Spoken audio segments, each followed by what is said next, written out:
we were able to watch Red Rocket, a bit of a surprise film that's getting some recognition and some good reviews. Um, I think what maybe surprised me most about this is there's like not there's no one really big attached to this movie, and this is I think seriously one of those like art house movies that kind of pops up, and it's not art house in the way that you'd expect. Like I think when you think about art house, you kind of think of like weird choices or very specific styles. While there's certainly I think some specific choices that are made here, uh, this is just like a really I think interesting story. Unconventional or maybe just a story that isn't really explored a lot. Yeah. And you get Simon Rex as the star of this with I think someone that's a breakout star in the making, Susanna Sun, um, playing alongside him. And I just was like totally blown away by everything with them on screen in this. As you got to check this out, what was just your initial reaction to it?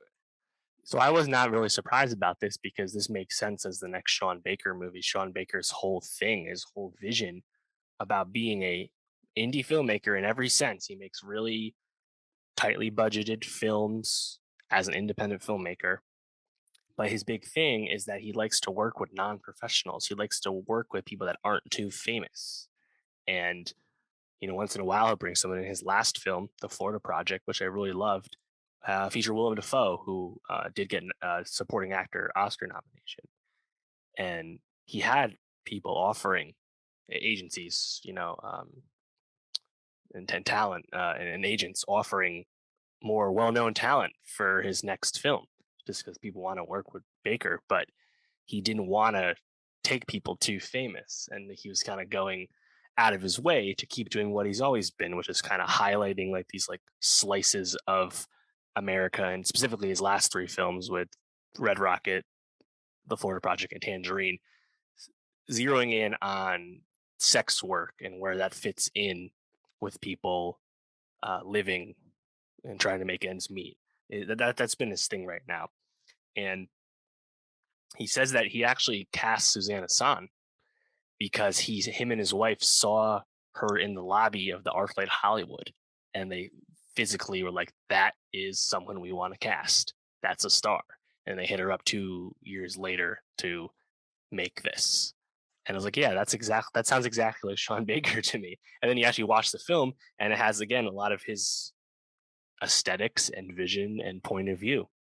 Like I said, the sex work feel, but also like his like aesthetic of like really colorful exteriors and stuff, shooting on film. Like it's all the trademarks that he's, I think, really kind of blown up with on like film Twitter and like indie film fans and stuff the last 10 years. And uh, at the center of it, of course, you have Simon Rex. No one would have seen this coming from Simon Rex. So I think hats off to Baker for casting him in the first place and really kind of having that vision again to find his Mikey Saber, the Yeah. suitcase pimp character that's so central to the story.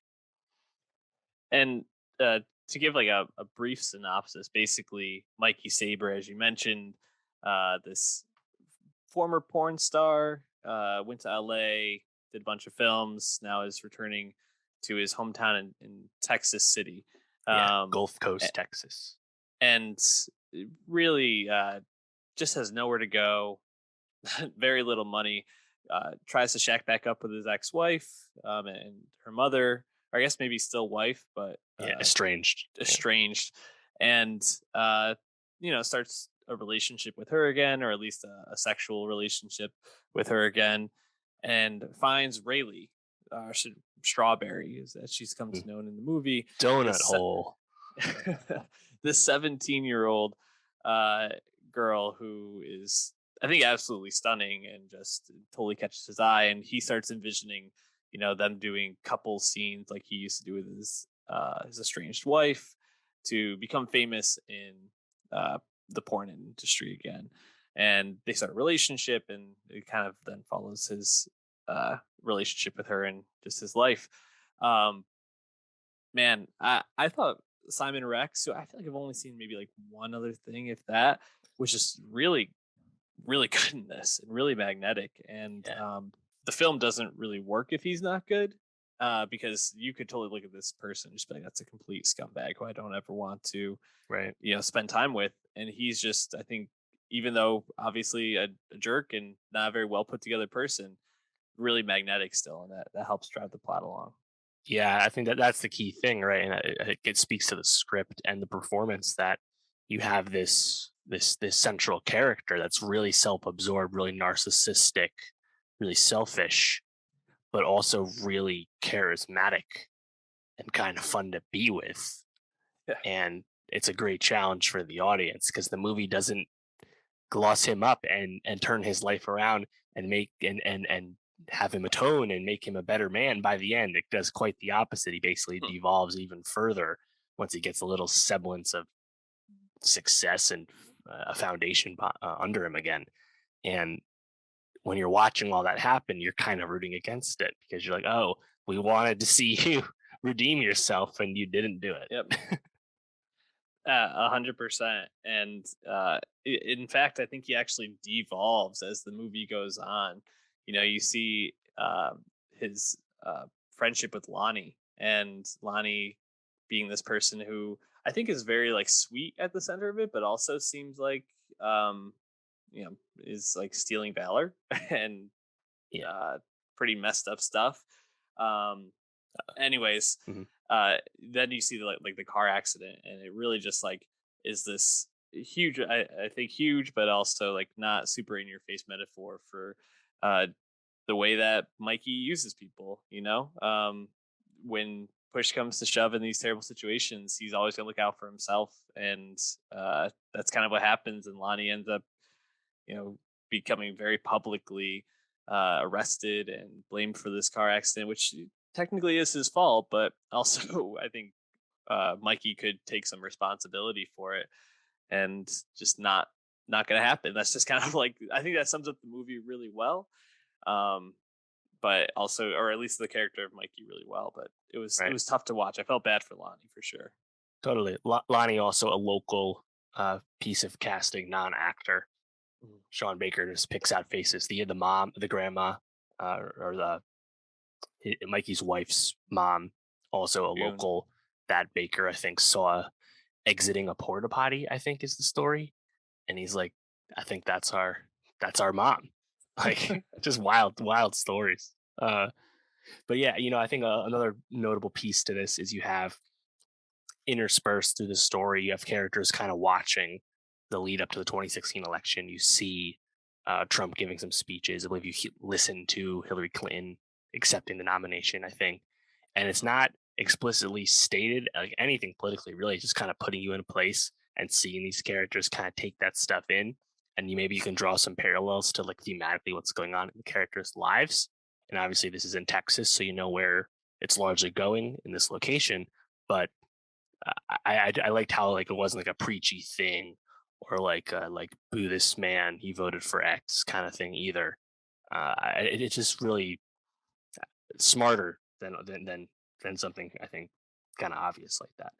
Uh, Also, talk about a banger music cue, man. In sync, bye bye bye, Oh yeah. and beginning drop, ending drop, cover in the middle, Mhm. huge moment. And I think it really just works so well because again, that song's a fucking banger. It's pretty funny because also I think all five members of NSYNC had to approve its use, so they had to like Yeah, talk indie film, to man. They don't got no budget for that. they had to talk to Sean Baker and figure out what this all was about and approve it. That's pretty funny to me, but also definitely well done. You could also listen to Susanna Sun's cover on Spotify, I believe. So Mm, check that out. I don't know if we'll be adding it to the playlist, but definitely a worthy listen.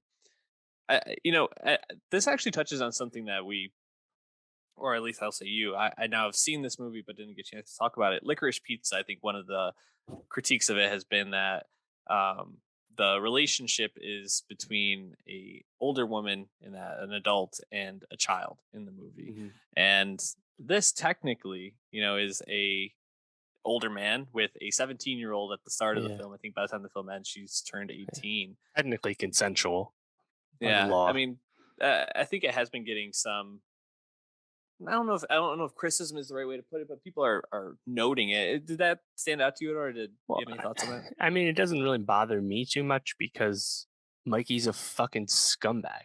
Like, yeah, Yeah. no shit. He's like, oh, look at this girl about to turn 18. I'm gonna make her my fucking partner and return me to porn glory. Like, yeah, Mhm. it all tracks. Doesn't Yeah. mean you have to be okay with it as the viewer of the thing. Like, I don't think the movie's okay with it either. You're watching a scumbag, you know? Mhm. Uh, I think Licorice Piece has a lot more nuance too. We can talk about that later, I think. But best movies of 2021 coming out later this week. Check that out. And yeah, I think, I mean, you have this clearly uh, in her. Uh, it comes across quite consensual. I think the whole thing, and even if there's like a shade of grooming due to the motivations of Mikey, it's certainly unsavory. But I think that's kind of like the point, you know. Yeah. And you definitely, I think, get a very satisfying, although I think again challenging moment when Mikey gets beat up by Nash's parents, who are obviously also people that I don't think many people would root for, but I think in some way you might want a parent to beat up someone who's doing something like this with a Yeah. 17-year-old. So uh, You can't compete with someone who's fucked 1,300 bitches.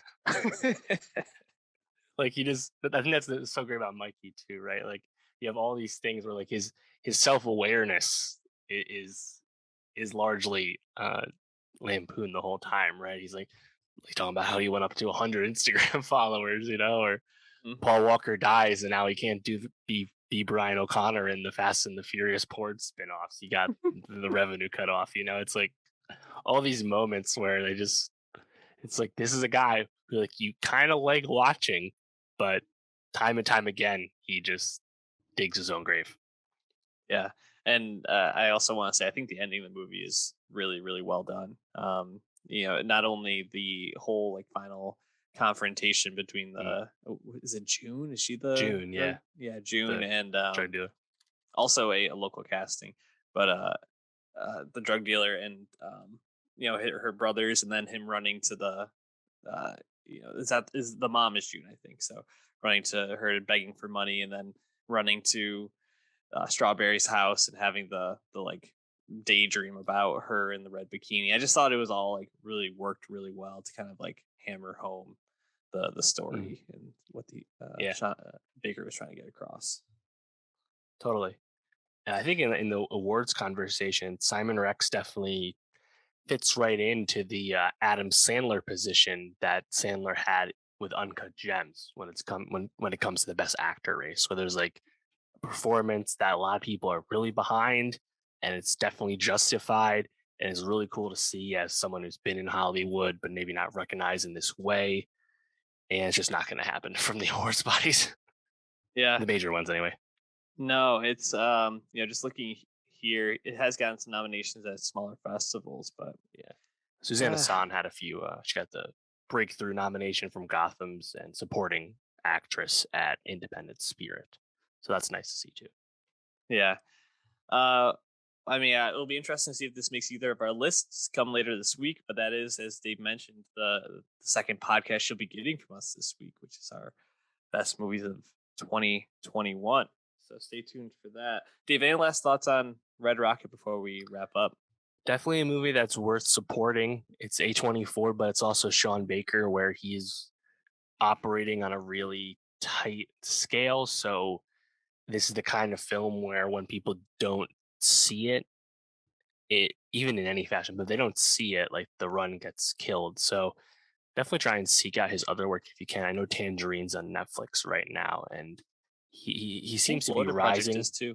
Yeah, he seems to be rising online, which is cool. He's not a young filmmaker or anything, but definitely try and support indie filmmakers when you can.